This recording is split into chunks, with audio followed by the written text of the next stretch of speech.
In this tutorial, we're going to go over the assignment KNH 188 field testing. So you just need to complete one of the following activities and submit this document essentially. Let's pull that up.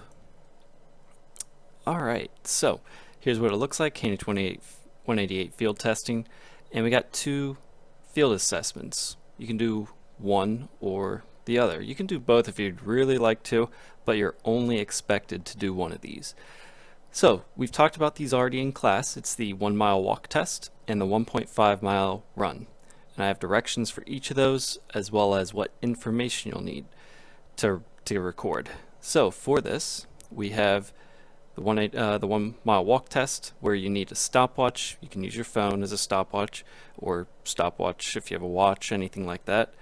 And this is a submaximal exercise, so make sure you perform this at a brisk walking pace, but there should be no flight phase where you're off the ground entirely, where it's, flight, you're off the ground entirely. And so yeah, you should have both feet on the ground. Sorry, 1 foot should always be on the ground essentially.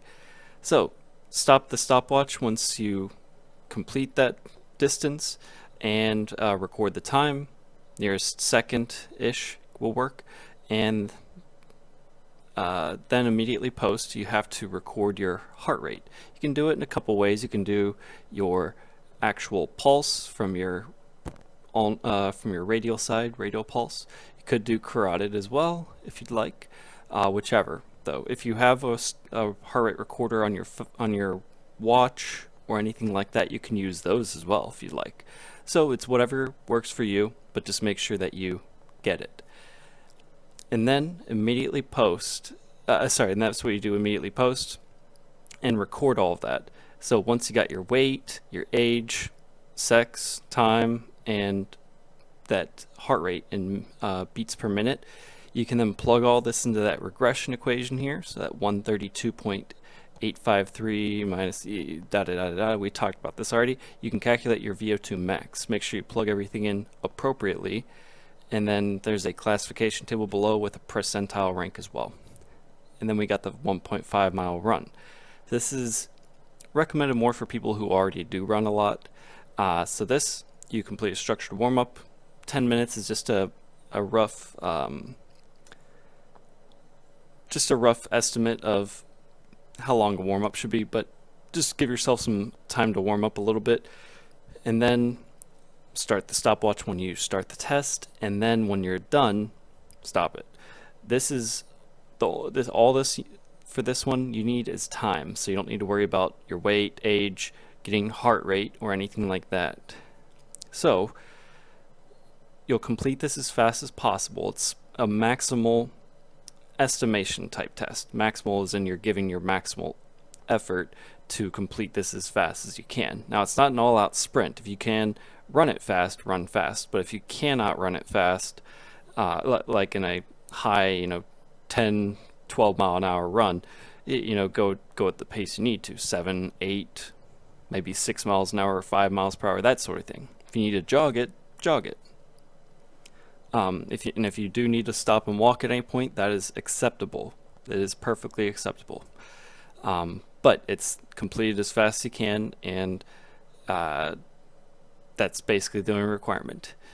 And then make sure you cool down a little bit, because you don't need to stop and then stay stiff as a board and then get any lightheadedness or anything like that. We want you to do an active sort of slow cool down.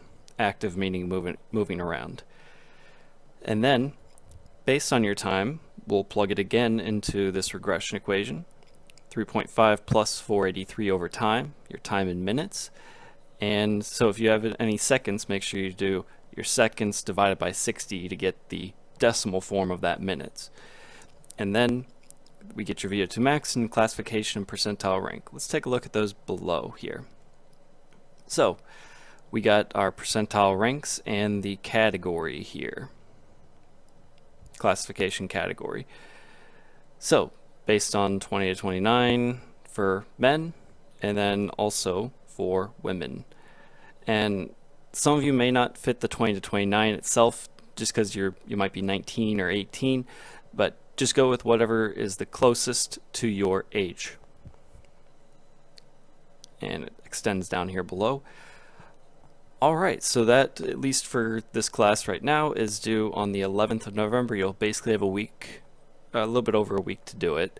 And if you have any questions, please feel free to contact me, or come to my office hours, or can ask me questions during class, beginning or end, preferably not during the middle of class, anything like that, but just at some point you can please feel free to ask me any questions, and I'll see you in the next video.